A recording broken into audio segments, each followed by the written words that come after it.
수업 나는 챌린지 진행을 맡은 성남신흥초 교사 송은아입니다. 오늘 수업 나는 챌린지 주제는 에듀테크와 함께하는 인권보호 프로젝트인데요. 5학년 사회의 꽃, 인권 단원을 에듀테크와 함께 멋지게 풀어내신 선생님이 계시다고 해서 모셔봤습니다. 선생님 안녕하세요.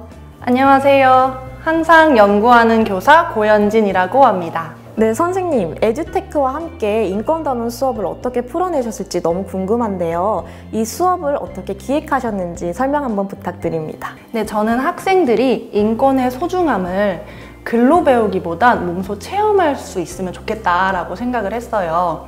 학생들이 직접 인권 침해 사례들을 인식하고 자신이 선택한 활동들을 통해서 다른 사람들에게 인권의 소중함을 알리도록 수업을 설계하였습니다. 그리고 이에 더해서 에듀테크와 지역의 교육 자원들을 가미해서 좀 더 풍성한 수업이 될 수 있도록 하였습니다. 그러면 인권 프로젝트 수업의 전체적인 흐름을 한번 들어볼 수 있을까요? 프로젝트 진행 순서에 대해서 간단히 말씀을 드릴게요. 첫 번째에는 학생들이 인권 침해 사례들을 조사를 하고요. 그 다음부터는 쭉 모둠별로 진행이 됩니다. 활동을 계획하고 준비하고 활동을 한 후에 학생들끼리 활동을 공유하는 순서로 진행이 되었습니다. 그럼 활동 프로젝트 속에서 어떤 활동들이 진행됐는지 그리고 어떤 에듀테크들이 사용됐는지 한번 차근차근 들어보도록 하겠습니다. 첫 번째로는 교과서에 담긴 여러 인권 침해 사례들에 대해서 다뤘어요. 그 중에서 학생들이 관심 있는 차별 사례들을 좀 더 조사해 보도록 하였습니다. 이때 성남교육지원청에서 진행하는 찾아가는 장애 이해 교육을 신청을 했었고요. 특수 선생님께서 장애인들에게 필요한 시설들에 대한 강의를 들었습니다. 네, 우리 지역 학교 밖 교육 자원을 활용하셨군요. 네, 아무래도 특수 선생님께서 장애인들이 겪는 어려움, 불편한 시설들을 직접 말씀을 해주시니까 학생들이 더 깊이 공감하는 것 같았어요. 그 다음엔 학생들이 모둠별로 계획서를 작성을 하였는데요. 이때 저는 구글 문서라는 에듀테크를 활용을 했습니다. 그럼 구글 문서가 어떤 에듀테크인지 한번 들어볼 수 있을까요? 문서들을 학생들과 함께 공유를 해서 실시간으로 공동 작업을 할 수 있는 에듀테크입니다. 기존에 학생들에게 계획서를 쓰라고 이렇게 종이를 주면 한두 학생들은 굉장히 열심히 참여를 하지만 다른 학생들은 참여도가 현저히 떨어지거든요. 그런데 이 구글 문서를 활용을 한다면 이제 분업만 열심히 잘 한다면 학생들이 모두 참여를 할 수 있는 그런 효율적인 에듀테크라고 할 수 있습니다. 이렇게 교사가 틀을 주면 학생들이 분업을 하고 협업해서 글을 작성을 할 수가 있습니다. 근데 이렇게 협업을 하다가 혹시 학생이 다른 친구가 한 자료를 지우거나 잘못 만지면 어떻게 되나요? 이 시계 모양의 버전 기록을 누르면 그 전에 했었던 것들을 불러와서 수정을 할 수가 있어요. 네. 구글 문서는 따로 저장을 하지 않아도 되고 실시간으로 저장이 되는 시스템이기 때문입니다. 이제 각 모둠별로 활동을 준비하게 되는데요. 어떤 모둠은 장애인 시설물을 조사를 해서 그것을 띵커벨 보드에다가 한 대 모았습니다. 네, 우리가 잘 알고 있는 패들렛과 비슷한 점이 있는 것 같은데 띵커벨 보드는 패들렛과 어떤 차이점이 있을까요? 네, 띵커벨 보드는 패들렛과 마찬가지로 학생들의 글과 그림을 한데 모을 수 있는 그런 에듀테크입니다.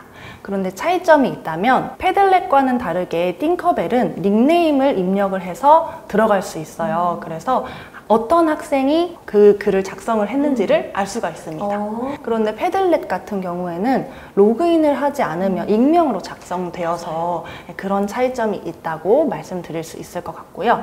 그리고 띵커벨 보드는 그 과제를 한 날짜와 시간이 정확하게 기입이 되기 때문에 과제의 시간을 확인하는 데 좀 더 좋을 수 있다고 생각을 합니다. 띵커벨 보드랑 패들렛이 그런 차이점이 있군요. 네, 맞습니다. 제가 잠깐 보여드릴게요. 여기에 닉네임에 이름을 입력하고 입장을 하면 여기에 글과 사진들을 작성을 할 수가 있고요. 정확한 날짜와 시간들이 기입이 되는 것을 알 수가 있습니다. 네. 그 다음엔 인권보호 포스터를 제작을 했는데요. 되게 미적 감각이 뛰어난 친구들이 만든 것 같아요. 어떤 에듀테크를 사용하신 거예요? 저는 캔바라는 에듀테크를 사용을 했습니다. 학생들이 포스터와 발표 자료를 아주 쉽고 예쁘게 만들어줄 수 있는 그런 에듀테크입니다. 사실 포스터를 제작하려면 채색 도구도 많이 필요하고 아이들이 그 그리는 시간까지 포함하면 한 2시간 정도 걸리잖아요. 근데 캔바를 사용하니까 굉장히 짧은 시간 안에 효과적으로 만들 수 있네요. 네, 손재주가 없는 학생들도 한 차시 만에 아주 예쁜 포스터를 만들기 가능합니다. 제가 한번 보여드릴게요. 여기 디자인 만들기에 들어가시면 발표 자료, 인포그래픽, 포스터 등을 만들 수가 있고요. 여러 가지 포스터, 템플릿 등을 이용할 수가 있습니다. 그리고 요소들을 통해서 좀 더 예쁘게 포스터를 꾸밀 수가 있고 여러 가지 텍스트와 내가 넣고 싶은 이미지, 영상, 오디오들을 업로드해서 좀 더 풍성한 발표 자료, 포스터를 만들 수가 있습니다. 생각보다 굉장히 쉽고 간편하네요. 네, 맞습니다. 제가 캔바 사용법 영상을 댓글과 패들렛에 올려놓도록 하겠습니다. 그리고 학생들이 어떤 활동을 했는지 보여드릴게요. 첫 번째로 학생들이 학교 안에서 캠페인 활동을 하였어요. 인권 침해 사례들을 직접 설명하고 인권을 보호하자는 내용의 캠페인을 진행을 했습니다. 그리고 자신이 만든 포스터를 SNS에 게시하기도 했고요. 성남시청에 시설 보강을 직접 건의하기도 하였습니다. 학생들이 직접 문제를 의식하고 이 문제를 해결하고 하는 과정에서 굉장히 많은 것들을 배웠을 것 같아요. 네, 맞아요. 마지막으로는 학생들이 직접 자기평가도 하고 이 활동을 통해서 어떤 것을 느꼈는지 활동 소감을 적어보았고요. 네. 이처럼 다양한 에듀테크를 통해서 학생들은 자신의 배움을 자신의 언어로 표현을 했고요. 이런 활동들을 통해서 보다 깊이 있는 학습이 이루어졌던 것 같습니다. 선생님께서 만드신 학습 자료를 사용하시고 싶으신 분들이 있을 것 같아요. 네, 제가 만들어 놓은 계획서와 보고서 틀, 그리고 캔바 사용 방법에 대한 영상은 제가 패들렛에 올려놓도록 하겠습니다. 네, 오늘 좋은 수업 사례 나눔해 주셔서 감사합니다. 그러면 오늘 마무리 말씀 부탁드릴게요. 오늘 저의 수업을 선생님들께 소개하게 되어서 무척 영광이었습니다. 이번 수업은 다양한 에듀테크를 통해서 학생들이 글로만 배우는 것이 아니라 좀 더 학생의 주도적인 참여를 이끌어내고 인권의 중요성을 몸소 느낄 수 있도록 수업을 설계했어요. 더불어서 학교 밖 지역 교육 자원과 연계해서 보다 학생들의 삶과 연계되기를 바랬습니다. 저의 수업이 선생님들께 도움이 되었기를 바랍니다. 네, 지금까지 에듀테크와 함께하는 인권보호 프로젝트 불정초 고현진 선생님과 함께했습니다. 선생님 오늘도 좋은 하루 보내세요. 감사합니다.